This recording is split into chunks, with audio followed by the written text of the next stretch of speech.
The debate continues. Welcome back to New Jersey Now. Even with the plan to pull 30,000 troops from Iraq by next year, the question over a staged or a rapid withdrawal still breaks down along party lines. My Nine's Mike Gilliam has more. The United States will be in a position to reduce its forces in Iraq in the months ahead. The U.S. commander in Iraq says he can see pulling some of the 30,000 troops that surged into the country out, but not all of them right now. On the streets of the city tonight, mixed reaction. I would have to agree with it because I don't want anyone else harmed or hurt in the meantime. Not really harmed, but hurt in the meantime by not having enough our forces there to protect each other. I think General Petraeus is just another answer to President Bush's nonsense. So I want them home. In his most recent poll, Scott Rasmussen asked if the U.S. should withdraw all combat troops immediately, bring them home within a year, or stay until the mission is completed. Most said bring the troops home within a year. You know, the country is divided, and people are going to, and many people want the troops home sooner rather than later.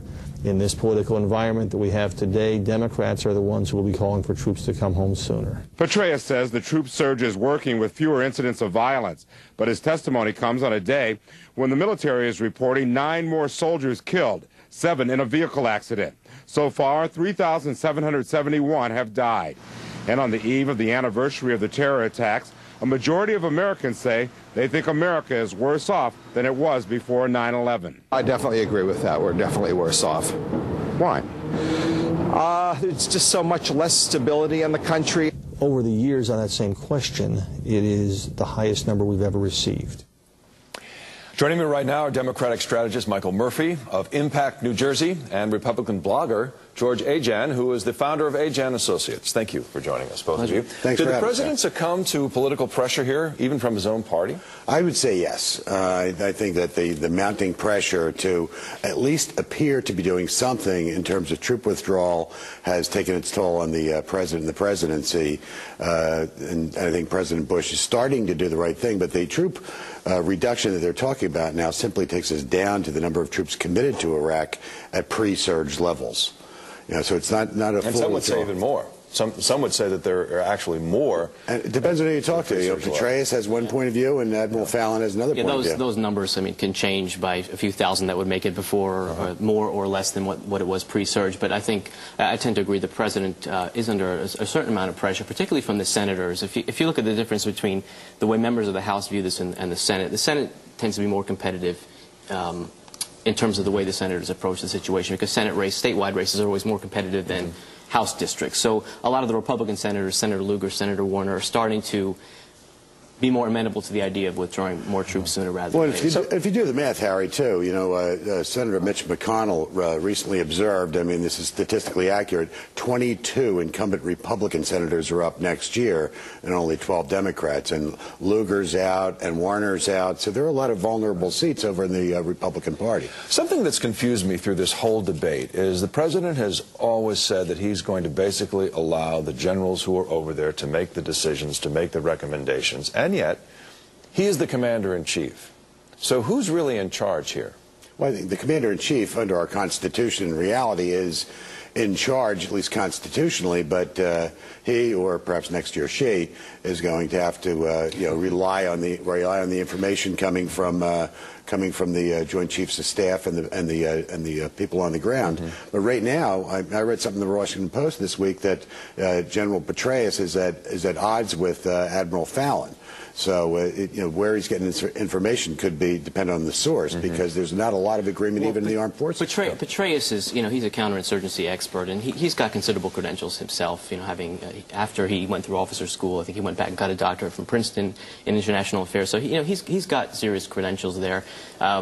Was reading back on an editorial he wrote in the Washington Post back in 2004 where he talked about the number of battalions of Iraqi troops that had been trained, which he listed at 40 to 45, and in his testimony this week he mentioned that it was up to 140. So he's clearly got an idea of what the metrics are, and look, this is a big bureaucracy, the Department of Defense, so to suggest that the president, like in the days of George Washington where he'd get on his horse and quell the Whiskey Rebellion, we're not in that kind of a situation. There's multiple layers of bureaucracy going up to the commander-in-chief.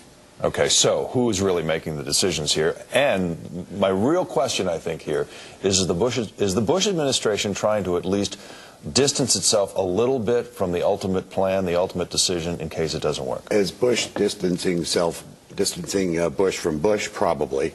But the reality is the president has not been very flexible on his strategy here. You know, we've been hearing about weapons of mass destruction, surges, democratization, having a pillar of democracy in the Middle East, none of which have worked out. So now, half a decade later, the public's fed up. They don't really feel that the administration's been honest with them, and there's enormous pressure from the Senate and the House and the American public to get out of a civil war. I would tend to agree with that assessment, except for the fact that Bush he's committed to what he believes, and many people may disagree with him. Many people in his own party increasingly may disagree with him.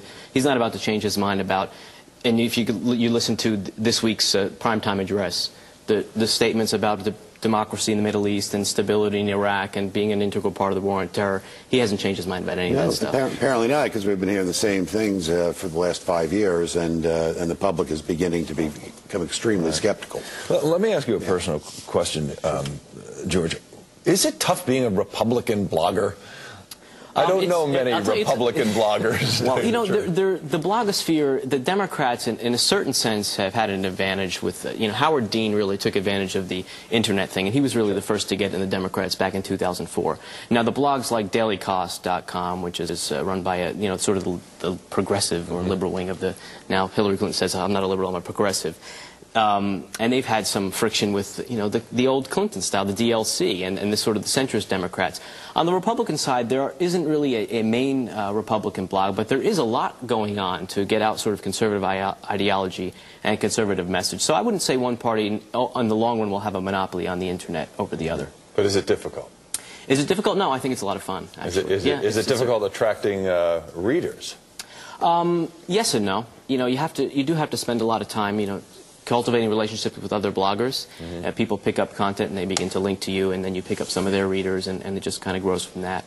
So it's a lot of fun. And when are you starting your blog, Michael? I would say it must be difficult. I read blogs, I don't generate them. I try to join you every once in a while and use this as my blog. Okay.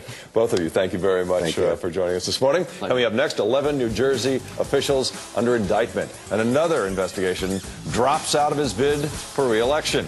What it's going to all mean for the upcoming state elections, we'll find out when we come back.